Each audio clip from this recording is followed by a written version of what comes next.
Good afternoon. I'm here representing the conductors, or as you know them, the pains in the ass.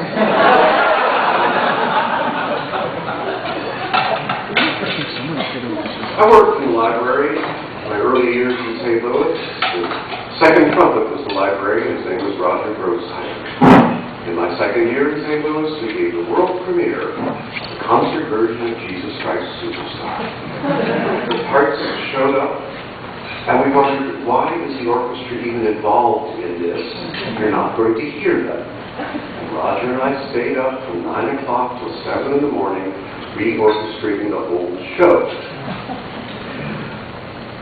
Roger and I got to know each other really quite well.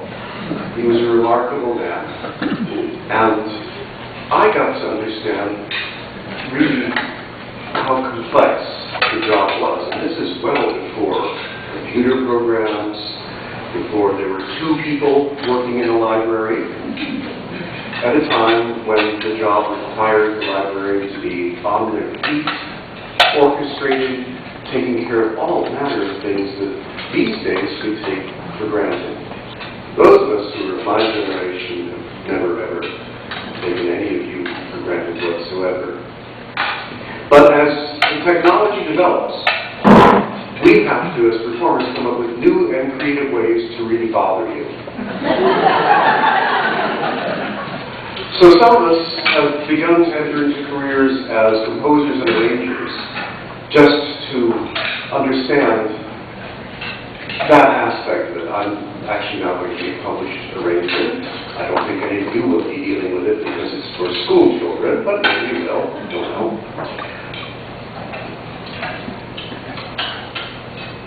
I thought about what it is that bothers us from the performance end, in the relationship we have with all of you. Very little.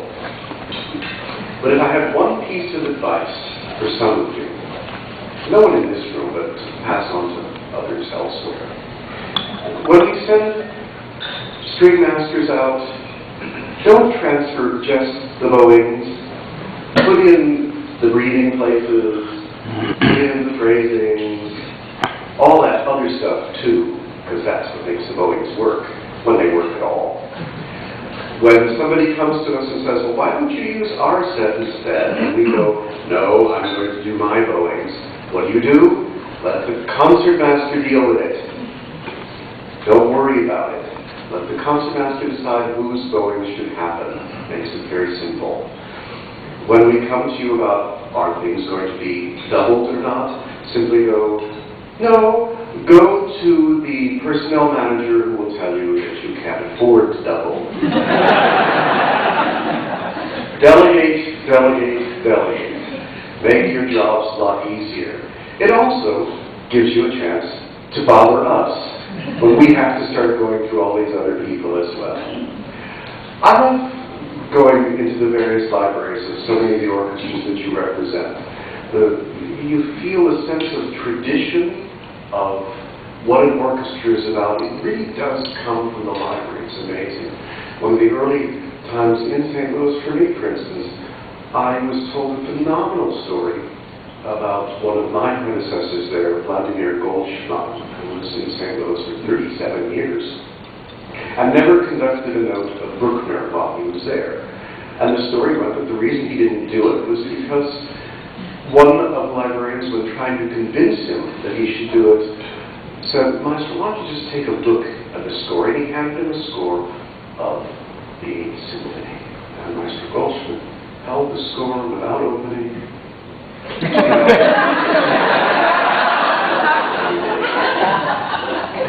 And each of your libraries really does contain the history of your organizations. So you're archivists, but you also are the ones who allow us to bring music to life for everyone in the audience and the musicians on the stage. There's nothing we can accomplish without all of your help. I know we don't tell you that, because that's in the conductor rule book. You're not supposed to. But inside we all feel that. I've been very privileged over all of my years in this profession to work with some of the very best people in library staffs, both as a music director and as a guest conductor. No matter where we go, It is all of you that we rely on so much. I'm very happy that this particular year sees Marcia taking care of things for you. She's always been there for me when I've needed to be helped along. She always calls me the boss, but actually in reality, she's the boss. And Wilson here, I hope that those of you who were here last night enjoyed Wilson's transcription of the Copeland, and those of you coming tonight.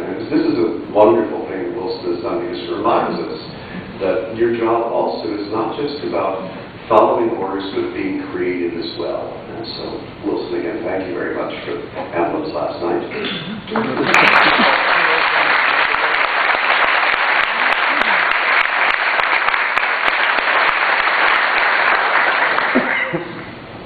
Our lives all change, don't they? I'm moving, and I get a new boss, Marcia. I know. Robert is here. Yeah. So all that stuff that you have to send to Detroit now, it's just me being a troublemaker. That's all. Anyway, welcome to Nashville. As was pointed out, be sure to take advantage of all this city has to offer. I didn't really see any of you up there on Broadway last night after the concert. You want to do that, because you get the I've-seen experience of a lifetime.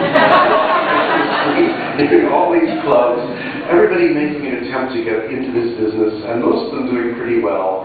But if you really look on it as that I've-seen moment, you'll discover that it's quite remarkable. It's a great city, and we take the title Music City very seriously, and hopefully with all that Alan and the staff here has accomplished over the last few years, that title has enlarged itself and embraces many, many different kinds of music. Also, I do highly recommend across the street the Country Hall of Fame. It's a wonderful museum. It doesn't take itself so seriously, but you find out a great deal about the heritage, and they do have a remarkable music archive over there as well, worth checking out as well. I know your schedule is busy.